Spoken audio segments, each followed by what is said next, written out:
France Inter. Dans les chroniques littorales le vendredi, on vous présente systématiquement un livre. Bonjour José-Manuel Lamarque. Bonjour Mathilde Munoz depuis l'Institut océanographique à Paris.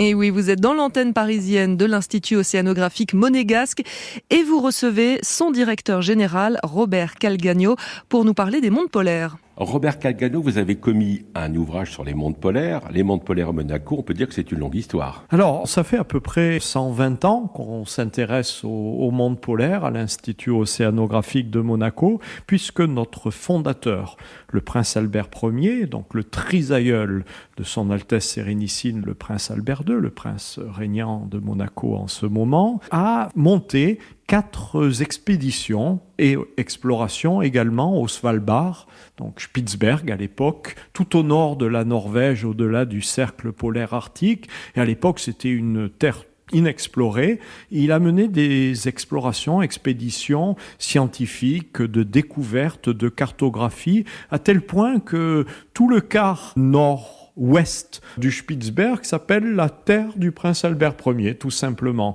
Et à la suite de ça, Monaco s'intéresse aussi à ça, parce qu'on comprend beaucoup de choses au pôle Nord. Les évolutions sont marquées. Rendez-vous compte que les changements climatiques, l'augmentation moyenne des températures au pôle Nord, dans le cercle arctique plus exactement, est 2 fois, voire 3 fois plus importante que dans nos régions tempérées. Et que ces augmentations de température créent des changements énormes. La fonte de la banquise, les glaciers qui coulent, le pergélisol qui fond, et tout ça accélère encore les changements climatiques, amène une augmentation du niveau des mers qui va avoir un impact sur nos régions, sur les petites îles du Pacifique, Vanuatu, Kiribati, qui vont être submergées. Donc, c'est des endroits qui sont précurseurs avec un impact sur notre vie quotidienne. C'est de l'infiniment grand à l'infiniment petit ou le contraire ? Et c'est les deux, puisqu'effectivement, on va étudier microscopiquement, je dirais, les phénomènes, l'étude de la biologie au Svalbard. On va voir cette évolution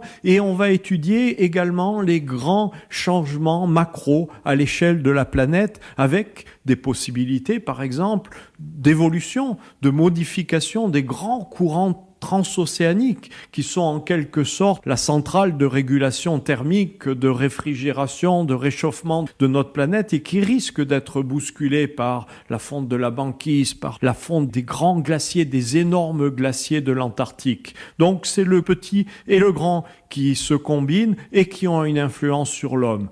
Influence sur les populations autochtones en Arctique, les Inuits, les Samis, et influence sur toute l'humanité. Et vous, Robert Calgagno, dans votre ouvrage, qu'avez-vous voulu nous démontrer ?